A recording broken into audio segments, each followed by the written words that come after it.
There were moments when God could have acted instantly, but he didn't. He waited. He waited before sending the flood. He waited before giving Abraham a son.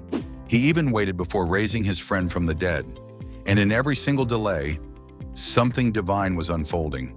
Because what looks like silence from heaven is often a sacred pause, where faith is built, hearts are tested, and purpose takes shape. So if you are waiting today, this message is for you. Because God's delay is never a denial, it's design. Before we go further, take a moment to share your story in the comments. A testimony could be exactly what someone needs to hear. One word, one experience, one act of faith can touch a heart, lift a soul, and even win someone to Christ. You never know whose breakthrough might begin with your story. God waited before the flood, Genesis 6-7. Before the rain, there was the wait. Noah built for years while the world laughed. God warned humanity but held back the storm, giving every person a final chance to turn around. That wait was mercy disguised as time, a window for repentance before judgment. When God waits, it's not because he's slow, it's because he's merciful, giving space to change before consequences come. Sometimes his patience is protection, even for those who don't see it. God waited 25 years for Isaac, Genesis 12-21. Abraham heard God's promise, "You will have a son." Then, nothing. Year after year, hope tested, patience stretched, but the wait was working. Abraham wasn't just waiting for Isaac, he was becoming the father of faith. If God gave the promise early, it might break you before it blesses you. The wait doesn't destroy faith, it proves it. A promise received too soon can become an idol. A promise received in God's time becomes a testimony. God waited while Joseph was in prison, Genesis 39-41. Forgotten by everyone, but not by God. 13 long years between the dream and the throne. Each day looked like delay, but it was preparation. God was training Joseph to manage abundance before handing him authority. Released early, he might have been free, but unready. Your waiting season might feel like a cage, but it's really a classroom. God isn't punishing you, he's positioning you.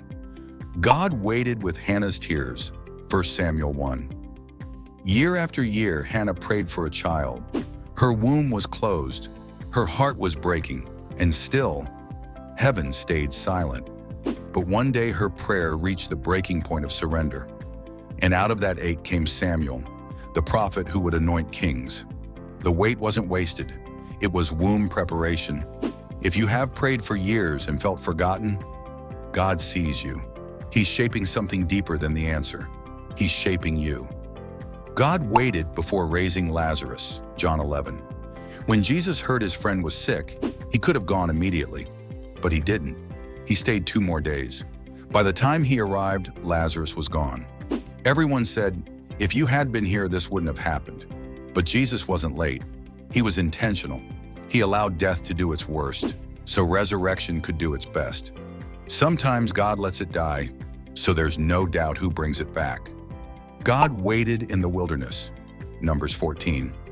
The journey from Egypt to the Promised Land could have taken weeks, but it took 40 years. Why? Because God's people weren't ready for freedom yet. They left Egypt physically, but Egypt was still in their hearts.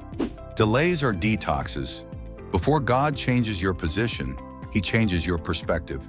He will keep you in the wilderness until you stop worshiping what you escaped. God waited 400 years before speaking again, Malachi to Matthew. Between the Old and New Testaments, heaven went silent for 4 centuries. No prophets, no fresh words, just stillness. But in that silence, the stage was being set. Languages unified, roads built, empires aligned. When God finally spoke, it wasn't through thunder, it was through a baby's cry in Bethlehem. The silence wasn't abandonment, it was alignment. Heaven was holding its breath before redemption entered the world. God is still waiting for you. 2 Peter 3:9. And the greatest wait of all is happening right now. The Lord is not slow in keeping his promise. He is patient with you, not wanting anyone to perish, but everyone to come to repentance. God is waiting for you to come home, for you to forgive, for you to trust him again. He waited for Noah to finish. He waited for Abraham to believe. He waited through Hannah's cries. He waited outside Lazarus' tomb. And he is waiting for you, not because he must, but because you matter.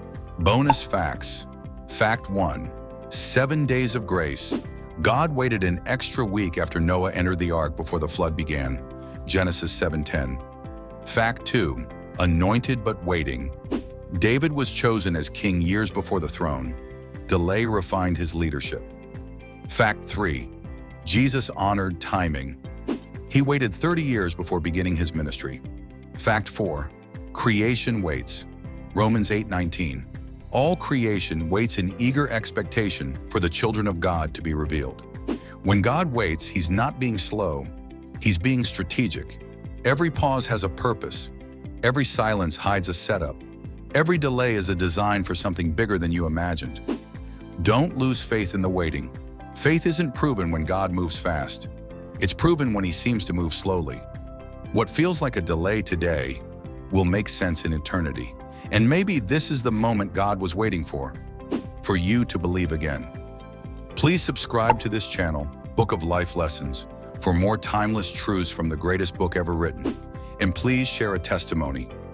Your story could be the very message that brings someone closer to Christ.